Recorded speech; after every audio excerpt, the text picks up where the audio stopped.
آج کا ہمارا موضوع ہے درود پاک کے حوالہ سے کہ جو نبی کریم صلی اللہ علیہ وسلم پہ درود پاک پڑھا جاتا ہے، کیا وہ نبی کریم صلی اللہ علیہ وسلم سنتے ہیں اور اس کا جواب دیتے ہیں؟ یہ معاشرہ میں بات پائی جاتی ہے۔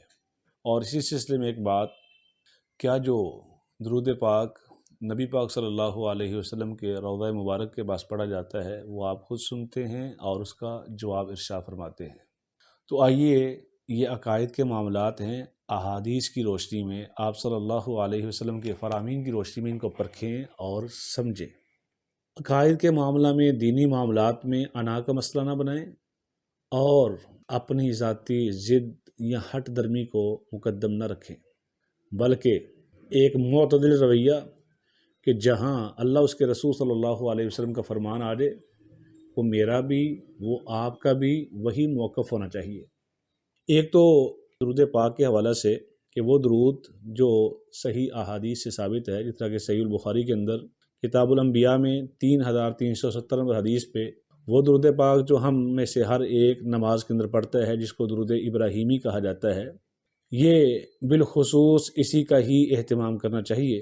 اور مستدرک حاکم کے اندر روایت ہے کہ ان للہ ملائکۃ سیاحین، کہ اللہ تعالیٰ نے فرشتوں کی ایک جماعت کا تعین فرمایا ہوا ہے اور ان کو مختلف جگہوں پہ اور پوری دنیا میں وہ چکر لگاتے ہیں اور تلاش کرتے ہیں کہاں کہاں پر کون سے لوگ اللہ کے نبی علیہ الصلوۃ والسلام پہ درود پاک پڑھ رہے ہیں، تو امت کی طرف سے وہ درود و سلام نبی کریم صلی اللہ علیہ وسلم تک پہنچاتے ہیں۔ اور مجموع الزوائد کے اندر حدیث ہے کہ اللہ کے نبی علیہ الصلوۃ والسلام ارشاد فرماتے ہیں کہ جہاں بھی تم درود پڑھو گے وہ مجھ تک پہنچا دیا جائے گا۔ تو یہی صحیح موقف ہے کہ جو بھی امتی آپ صلی اللہ علیہ وسلم تک درود پڑھتا ہے وہ آپ تک پہنچا دیا جاتا ہے۔ کیسے پہنچتا ہے؟ یہ اللہ تعالیٰ نے فرشتوں کی ڈیوٹی لگائی ہوئی ہے، پہنچانے والی ذات نبی پاک صلی اللہ علیہ وسلم تک اللہ تعالیٰ کی ہے، وہ تو علی کل شیء قدیر اور احکم الحاکمین ہے۔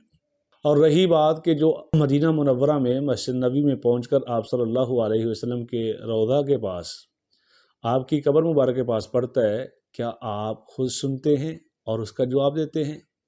یہ بات بہت زیادہ مشہور ہے معاشرہ میں اور لوگوں میں، لیکن اس سلسلے میں جو حدیث پیش کی جاتی ہے اس کے بارے میں ائمہ محدثین کا جو حکم ہے اور موقف ہے وہ یہ سلسلۃ الاحادیث الموضوع کے اندر 203 نمبر ہے کہ اس پر جو حکم لگایا محدثین نے کہ یہ موضوع من گڑت ہے۔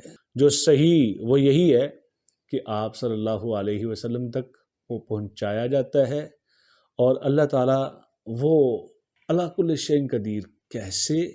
یہ میرا اور آپ کا کام نہیں سوچنا، میرا اور آپ کا کام ہے کہ درود پاک پڑھنا، پہنچانا یہ اللہ رب العالمین کا کام ہے۔ تو لہٰذا اپنے عقائد کو کلیئر کریں۔